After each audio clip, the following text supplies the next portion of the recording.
ऐसी पवित्र भूमि जहाँ बैठकर आप और हम सभी भगवान देवाधिदेव महादेव की पवित्र शिव महापुराण की कथा का लाभ ले रहे हैं। आज कथा में हमारे सीहोर नगर के जन जन के हृदय में निवास करने वाले विधायक महोदय श्री सुदेश जी राय जी एवं उनकी धर्मपत्नी श्रीमती अरुणा राय जी यहाँ पर विराजमान हैं। बड़ा सरल स्वभाव, सहज, जो सीहोर को विकास की ओर लेकर जाने का एक प्रयास हमेशा करते रहे हैं।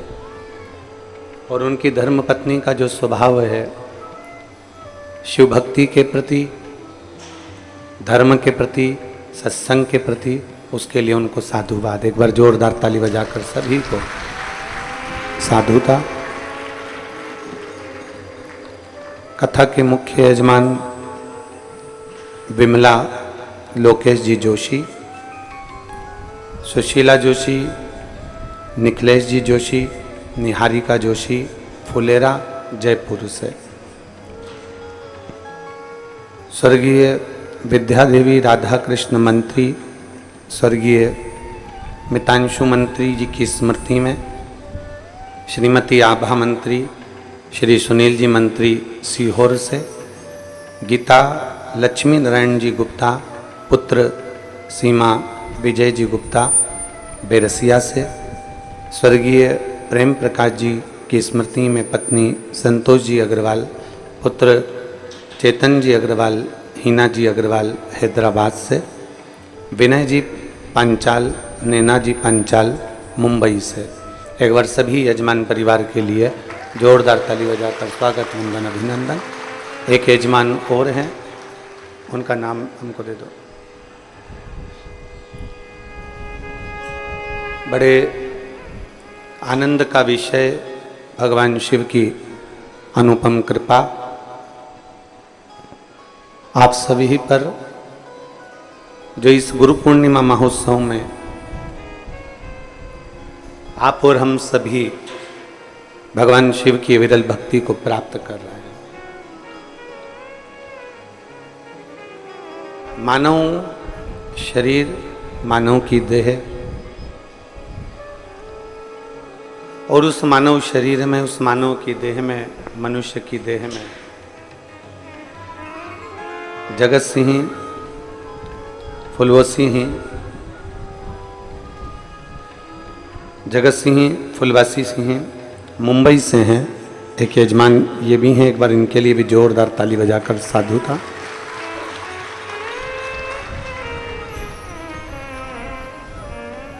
एक मानव का देह, मानव का शरीर, और उस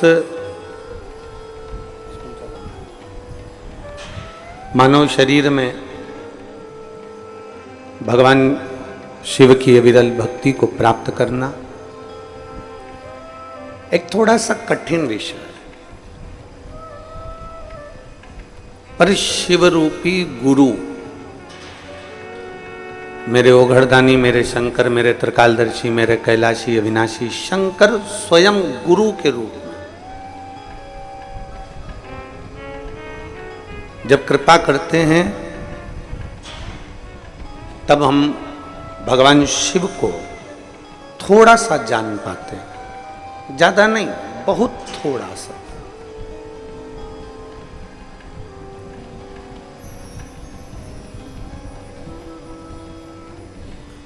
एक बार सती माता ने भगवान शिव जी से एक प्रश्न किया था।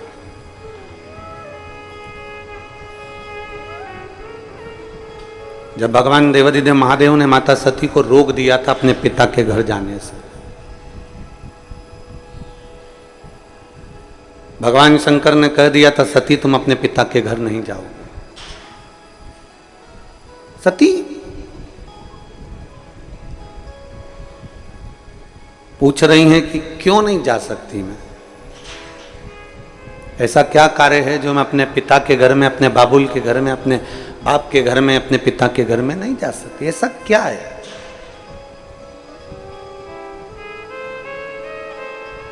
तब भगवान शिव कहते हैं सती तुम जान नहीं सकती, तुम मुझे अच्छे से पहचानी नहीं। सती अभी तुमने मुझे जाना नहीं।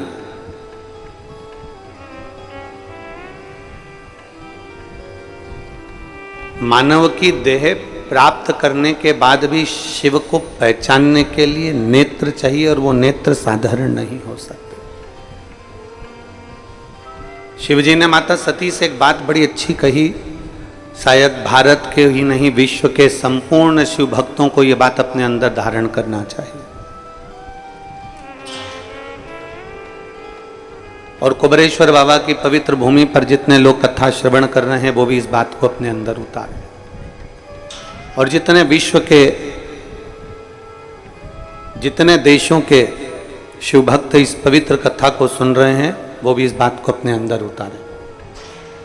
भगवान शिव ने सती से कहा, मां सती से कहते हैं सती मृत्यु लोक में जन्म ले लेना सरल है, संपूर्ण विश्व में भटक लेना सरल है, पर यदि कोई एक मेरे शिवालय तक अगर पहुंच जाए, मेरे मंदिर तक अगर कोई पहुंच जाए, सती मेरे धाम तक अगर कोई पहुंच जाए, तो समझ लेना कि वो मनुष्य का अगला जन्म फिर नहीं होना, वो मेरे धाम पर हमेशा के लिए विराजमान होगा। पुनरपि जननम पुनरपि मरणम के प्रपंच से वो छूट जाता। बार बार जन्म लेना, बार बार मृत्यु होना, ये कब तक?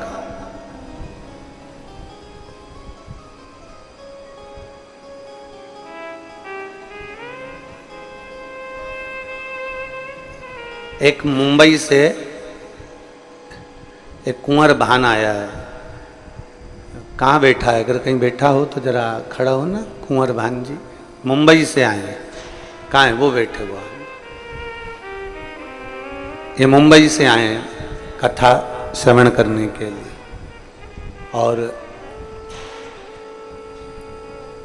वो कौन सा डांस होता है, इसे धीरे धीरे ऐसे ब्रेक डांस बोलते हैं, कौन सा डांस बोलते हैं वो, उसको ये बहुत अच्छे से करता है। और वहाँ इसके बहुत सारे शिष्य भी हैं जिनको वो सिखाता है। पर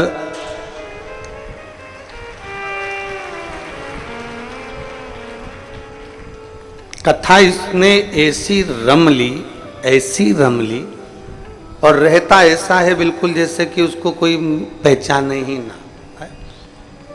तो कल वो आया कक्ष में और बोला कि गुरुजी मेरे को आपके चरण पकड़ना है। मैंने कहा मेरे क्यों पकड़ रहा है, भोलेनाथ के पकड़। कहे मैंने भोलेनाथ जी के तो पकड़े हैं, पर एक निवेदन भोलेनाथ जी से करना है। हमने कहा क्या? कुबरेश्वर धाम पर आया हूं तो बाबा से प्रार्थना कर कर जा रहा हूं कि आने वाले समय में बाबा जब मेरे ऊपर इतनी और कृपा कर दे कि मैं कुछ हॉस्पिटलों का निर्माण कर दूं, कुछ गरीबों बच्चों को खूब पढ़ा लूं और खूब उनकी एजुकेशन करा लूं। ये भीतर का भाव। बेटो कुंवर भान आपको बहुत बहुत साधु था।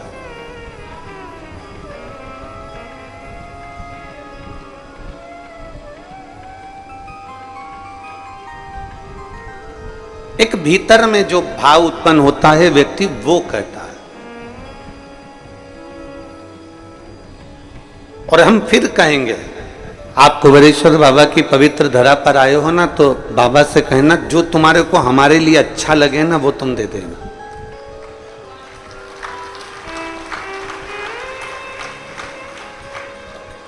एक मैडम ने बहुत सुंदर चित्र बनवाया एक चित्रकार से,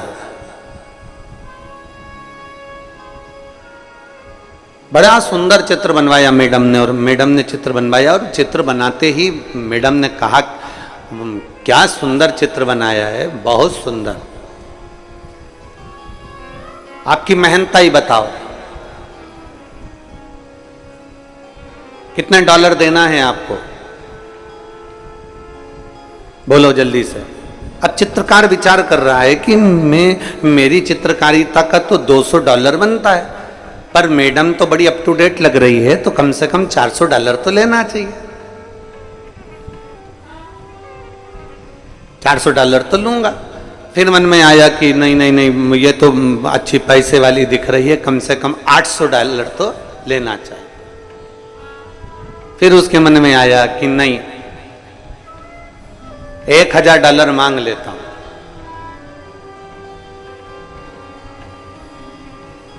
ऐसा विचार वो अंदर करता रहा।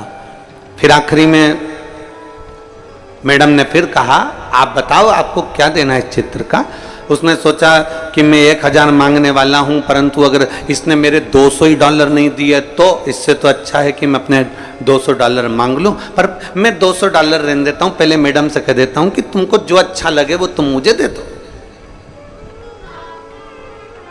अब घबरा रहा है, अगर मैडम ने कुछ नहीं दिया तो, और 200 से भी कम दे दिया तो।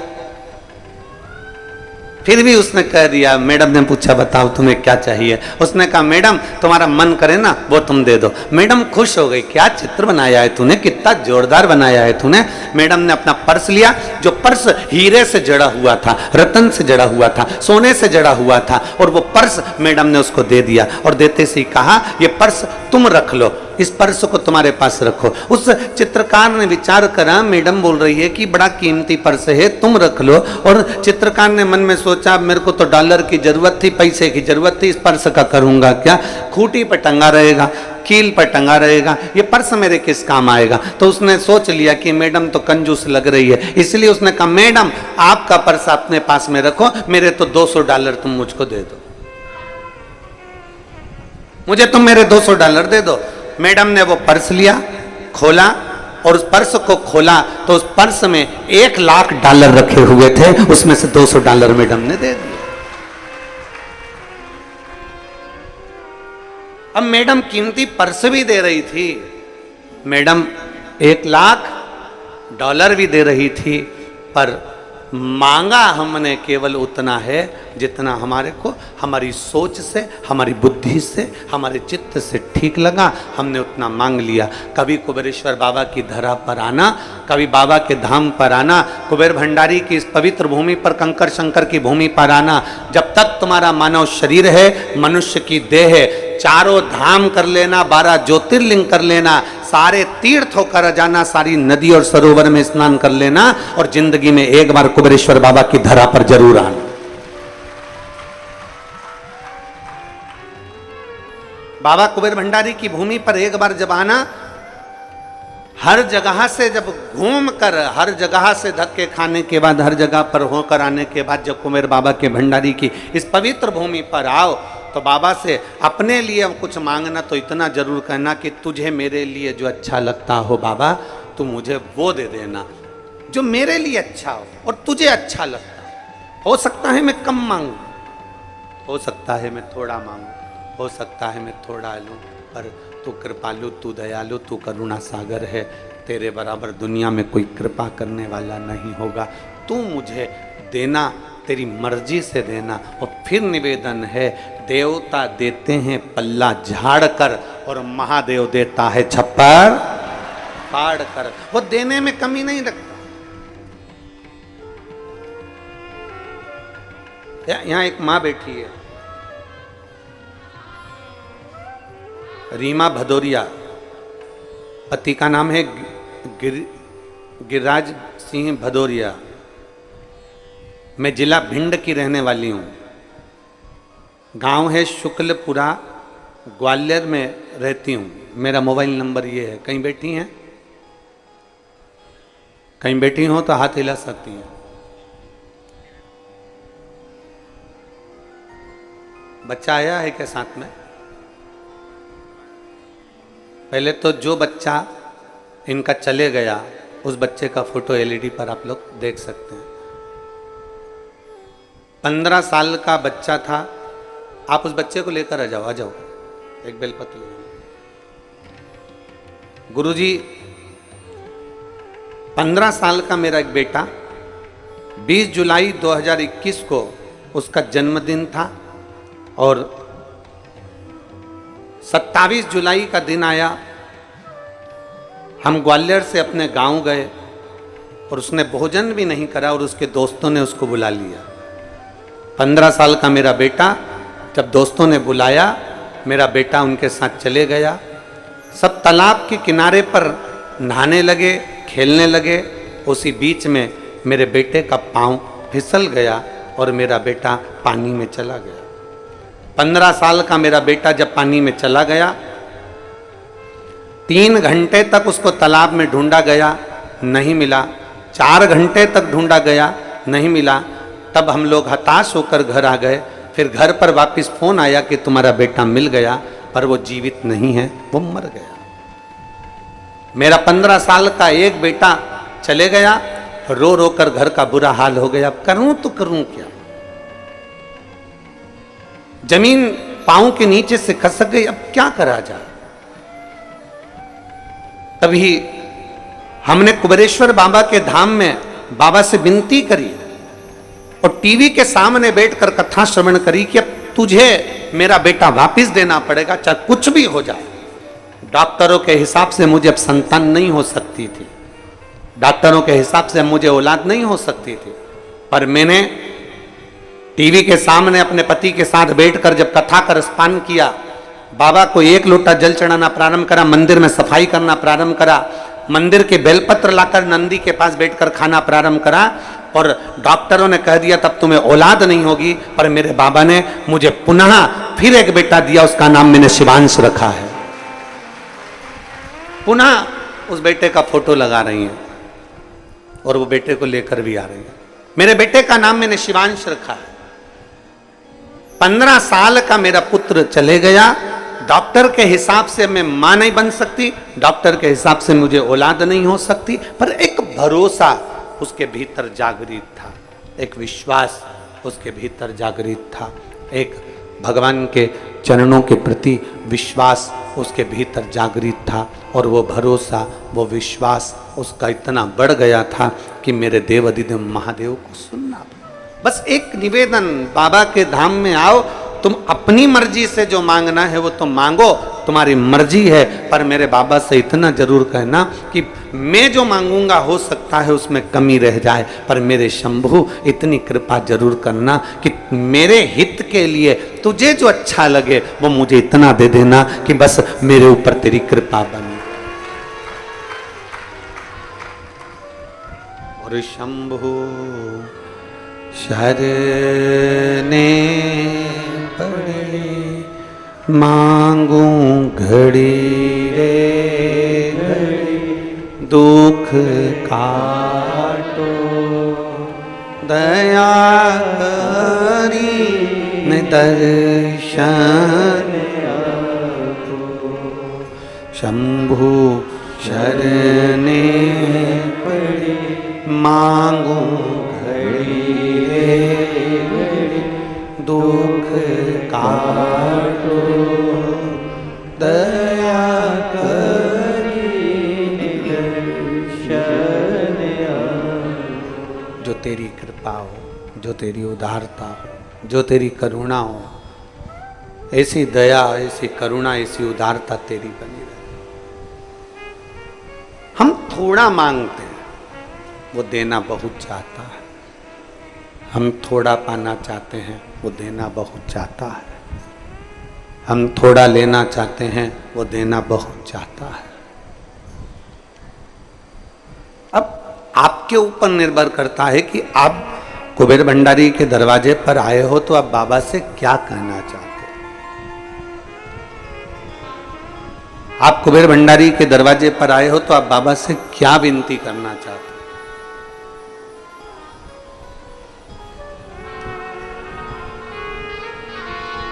एक दिल से, एक प्रेम से, एक स्नेह से, एक वात्सल्यता से बाबा को पुकारा जाए। शिव महापुराण की कथा कहती है, भगवान शंकर का चरित्र कहता है, गुरु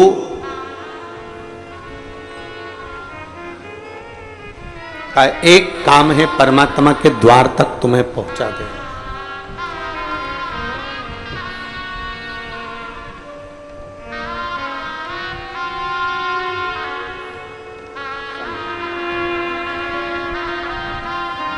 शंभो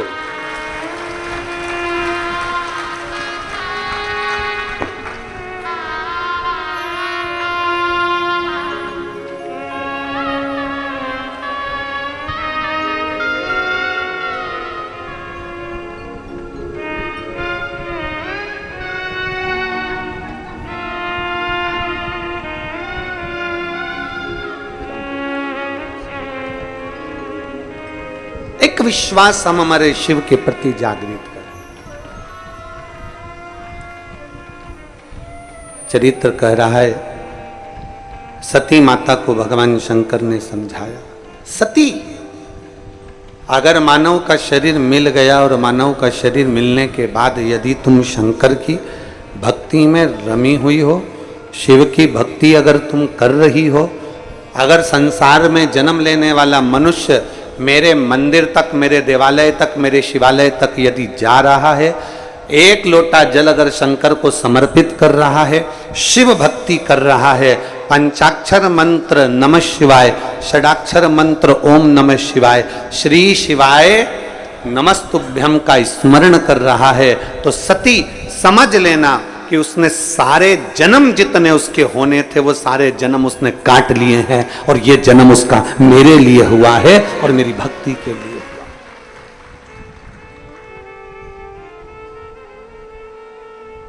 ये जन्म उसका केवल एक शिव भक्ति के लिए हुआ।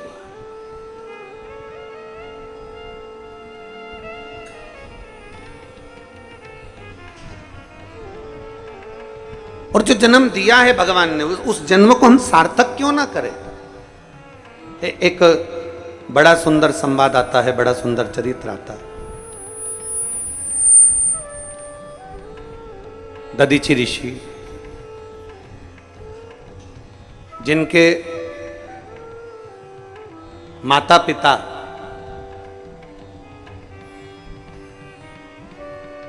मां शांति और पिता अथर्वा ऋषि और मां शांति, इनके घर में कोई औलाद नहीं है, इनके घर में कोई संतान नहीं है,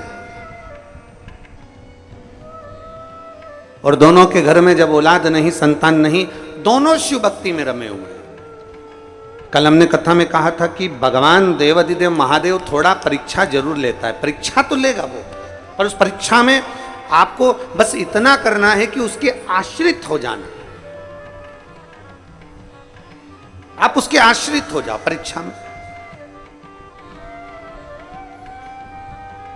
आप जितने उसके आश्रित हो जाओगे वो संभाल लेगा, फिर आपको भटकने नहीं देगा, फिर आपको इधर उधर डोलने नहीं देगा।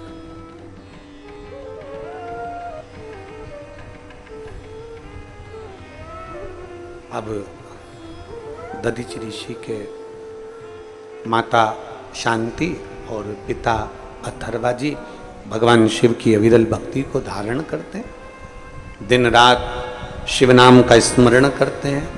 ओम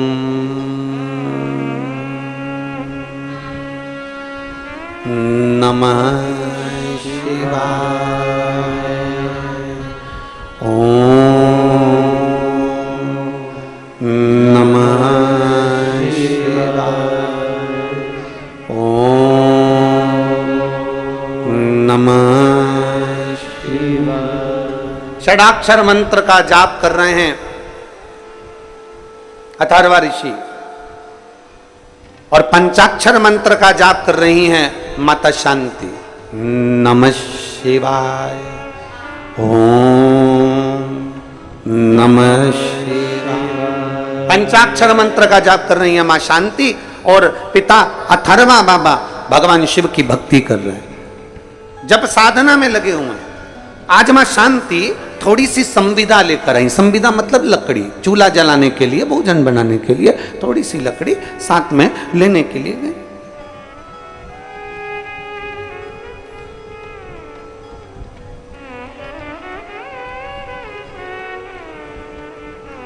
अब थोड़ी सी लकड़ी जब लेने के लिए गई, और लकड़ी लेने के लिए जब वो जाती हैं वन में, जंगल में, और लकड़ी बीन कर जब लेकर आ रही थी, बस लाते लाते लाते लाते लाते लाते माता शांति एक राह में पड़े हुए एक पत्थर से थोड़ी सी ठोकर लग जाती है, और ठोकर लगी और मां शांति उस जगह पर थोड़ा सा गिर गई। गिरी, थोड़ी देर बैठ गई, बैठा तो देखा कि एक गोल सा पत्थर पड़ा हुआ है, और बड़ा सुंदर पाषाण है, बड़ा सुंदर पत्थर है, बड़ा सुंदर कंकर है। माता शांति ने उसी समय उस पत्थर को अपने उस हाथ से उसको हिलाकर, उसको उठाकर अपने पल्लू में उसको रख लिया, और उस पत्थर को लेकर उस कंकर को लेकर माता शांति अपने पति अथर्वा जी के पास में आई। जैसे आप लोग कुबेरेश्वर धाम आते हो, पूजन करते हो, कंकर शंकर की पूजन करे, जल चढ़ाया, शिव की आराधना करी, फिर आप लोग एक कंकर को उठा कर ले गए, उस कंकर का आराधना करी, पूजन करी, पल्लू में बांध कर उसको ले गए। वैसे शांति मां अथर्वा ऋषि की धर्म पत्नी अपने पल्लू में ठोकर लगे हुए उस कंकर को उठाकर, उस एक पाषाण को उठाकर, एक पत्थर को उठाकर, एक स्वरूप को उठाकर रख लेती हैं और लकड़ी का गट्ठा सिर पर है। मां शांति अपने पति के पास में आश्रम में पहुंच जाती हैं। सुंदर आनंद है, चारों तरफ सुख ही सुख था, चारों तरफ आनंद ही आनंद था। आज जैसे ही अथर्वा बाबा ने पूछा, शांति तुम क्या लेकर आई हो, तुम्हारे पल्लू में क्या है? तुम तो संविदा लेने के लिए गई थी, तुम तो लकड़ी लेने के लिए गई थी, और संविदा लाते लाते तुम ये क्या पल्लू में बांध कर लेकर आ गई? तभी शांति ने बड़े भाव से कह दिया, क्योंकि शिव की आराधना करती थी, शंकर की उपासक थी, शिव आराधना में डूबने वाली थी, शिव भक्ति में डूबने वाली थी, शंकर की आराधना में रमने वाली थी। और जो शंकर की आराधना में रमने वाला होता है, जो शिव भक्ति में रमने वाला होता है, जो शंकर की आराधना करने वाला होता है, जो शिव की उपासना करने वाला होता है, वो जो कंकर मिलता है उस कंकर को उठाकर शंकर को देखने का प्रयास करता है, और उसे कंकर में भी शंकर नजर आने लगता है।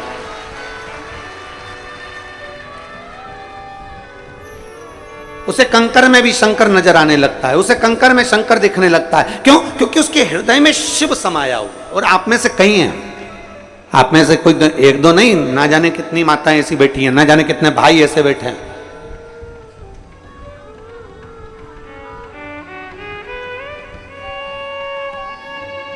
आप में से कई माताएं, कई भाई ऐसे बैठे हैं जो कुबेरेश्वर बाबा की पवित्र भूमि पर बैठते हैं, एक कंकर उठाते हैं, पूजन करते हैं, पूजन करके उसको हाथ में लेकर बहुत देर तक देखते रहते हैं कि इसमें शंकर तो मुझे नजर आए, मुझे शिव तो दिख जाए। और सत्यता तो यही है, नीला चश्मा लगाओगे तो सब नीले दिखेंगे, पीला लगाओगे पीले दिखेंगे। जब दिल में शिव बैठा होगा ना, तो कंकर में भी शिव ही नजर आना प्रारंभ हो जाता है। ये निश्चित शिव ही दिखता है।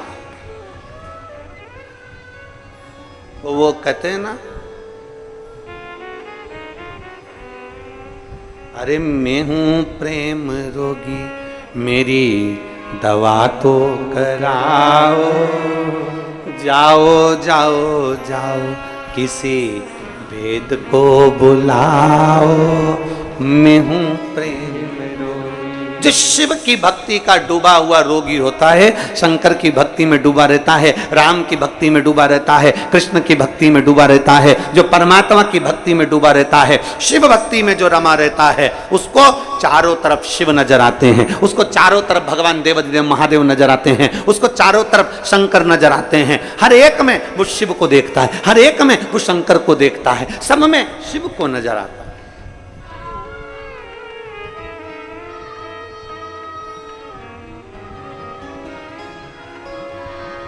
हर एक में शंकर। एक दादा हैं, वो उत्तर प्रदेश से, उनकी धर्म पत्नी तो अब नहीं है, पर उत्तर प्रदेश से वो सेवा करने आते हैं, सेवा करने आते हैं उत्तर प्रदेश, केवल सेवा करने की।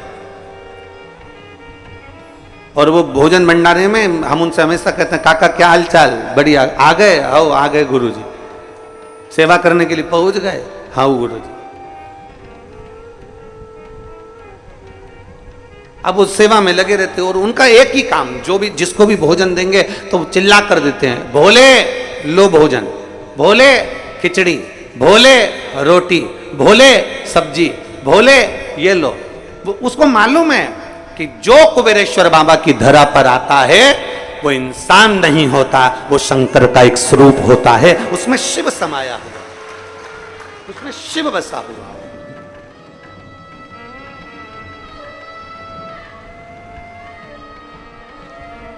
जो आया वो शिव का एक स्वरूप। और तेरी कृपा बिना ना हिले एक भी अणु, लेते हैं श्वास तेरी कृपा से तनु तनु। बखान क्या करूं मैं राखों के ढेर का, चपटी भभूत में खजाना कुबेर का। हे गंगाधार मुक्ति द्वार ओंकार तू, भोले ओंकार तू। आयो शरण तिहारी शंभु तार तार। जिसके भीतर शिव समाया, जिसके भीतर शंकर विराजमान है, उसको शिव नजर। एक पत्र दे।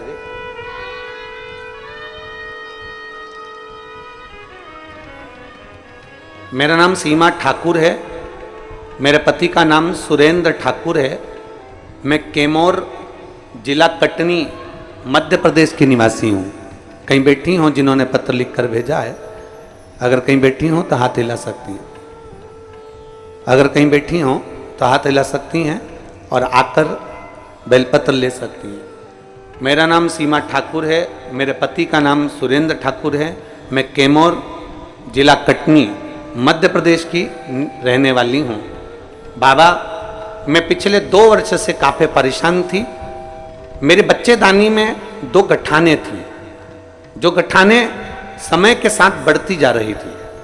2 वर्षों से दवाइयाँ खाने के बाद भी वो बढ़ती ही जा रही थी। मेरी गठान नहीं घुल रही थी और मेरे बहन के कहने पर फिर हम डॉक्टर को दिखाए तो डॉक्टर ने कहा कि इसका ऑपरेशन करना पड़ेगा।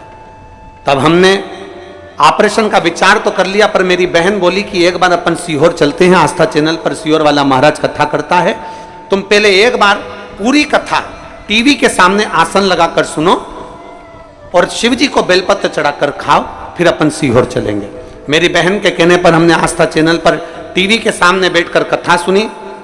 फिर हम बाबा के धाम आए, यहाँ से रुद्राक्ष लिया।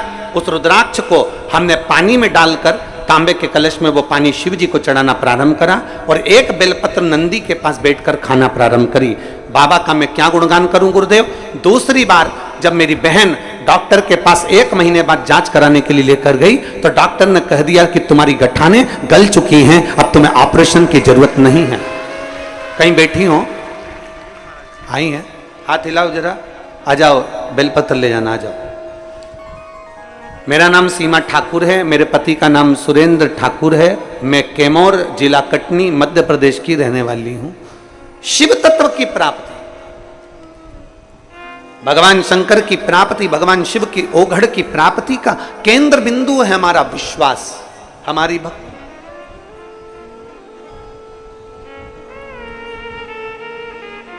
और बोल बम का नारा है, जम के जरा जम के बोले, बोल बम का नारा है। आप उसके आश्रित हो जाओ। मेहनत आपको करना है, कर्म आपको करना है, संघर्ष आपको करना है, मंदिर तक आपको जाना है, लोटा भर के जल भी आपको चढ़ाना है। सीहोर वाला महाराज चढ़ाने के लिए नहीं आएगा तुम्हारे लिए। हमारे बेलपत्र खाने से अगर तुम्हारा रोग ठीक हो जाए तो हम खा ले लो, पर ऐसा नहीं।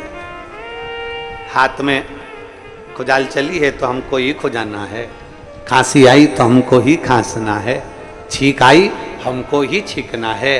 तो दुख आया तो मंदिर भी हमको ही जाना, कौन दूसरा जाए।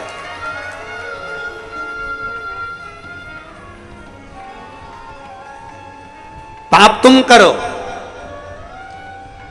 और भोगे कोई दूसरा, हो सकता है? अरे बोलो तो जम के, नहीं। पुण्य तुम करो, लक्ष्मी तुम्हारे पास आए, कोई दूसरे के पास जाएगी क्या? नहीं। हमारे कर्म का भोग हमको भोगना है, हमारे कर्म के अनुसार हमको जीना है।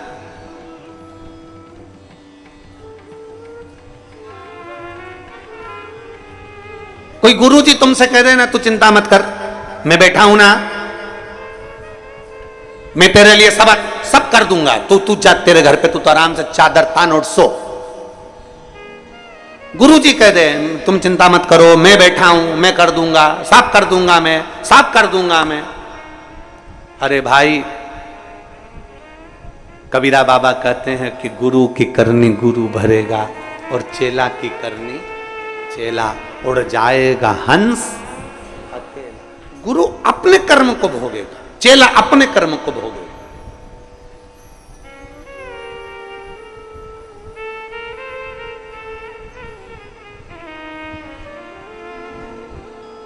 आपके कर्म आपको भोगना है, हमारे कर्म हमको भोगना है।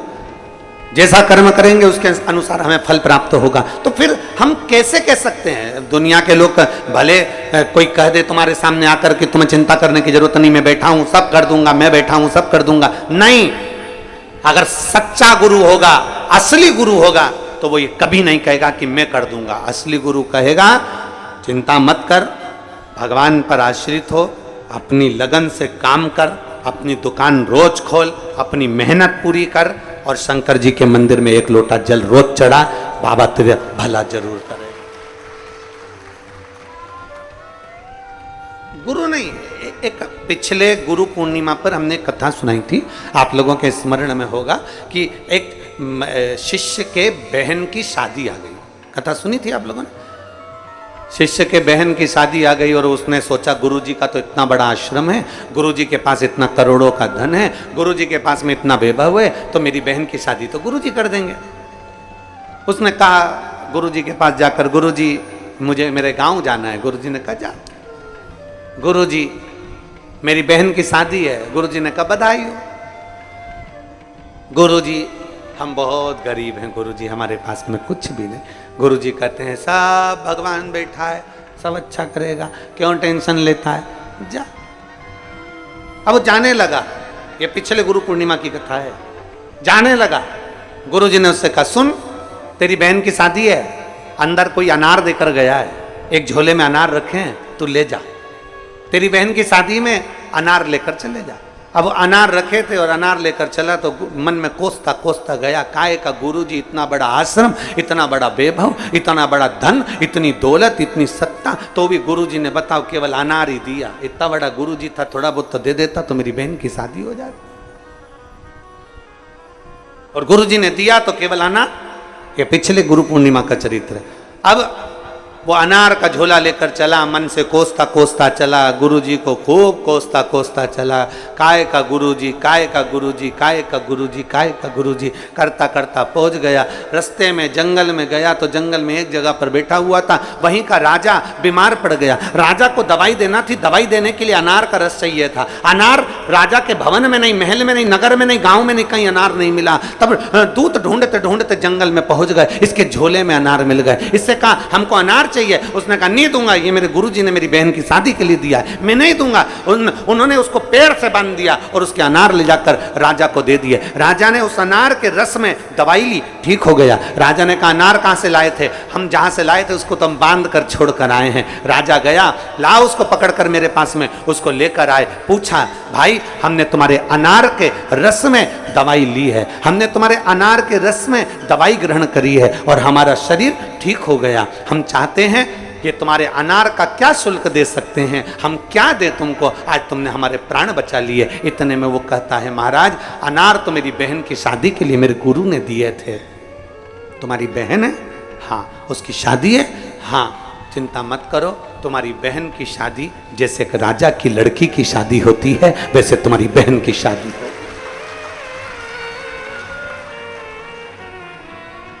शिष्य की आंख से आंसू बहने लगे कि गुरु ने तो अनार दिए थे और मेरी बहन की शादी राजघराने जैसी हो गई।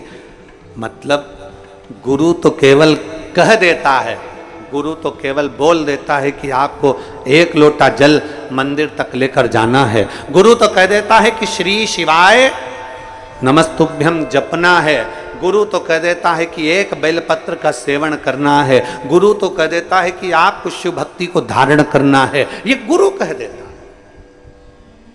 आगे करना आपको, भजन आपको करना है, कीर्तन आपको करना है, मंत्र जाप आपको करना है, स्मरण आपको करना है।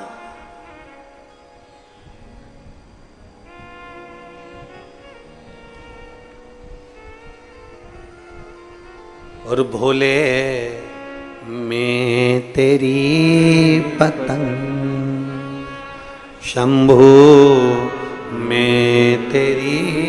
पतंग हवा बिच उड़ती जावांगी बाबा डोर हथो छड़ी ना मैं कटी जावांगी भोले मैं तेरी पतंग शंभो मैं तेरी पतंग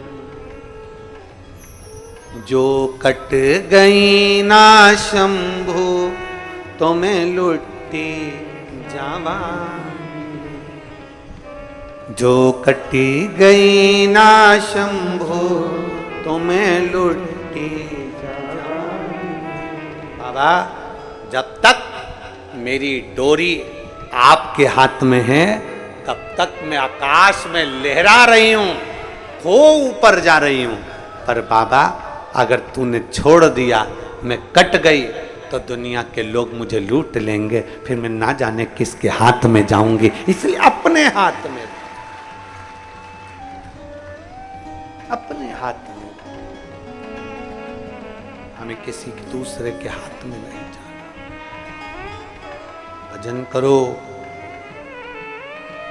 पर भटको नहीं भजन करो पर भटको नहीं एक आश्रित होकर भजन करो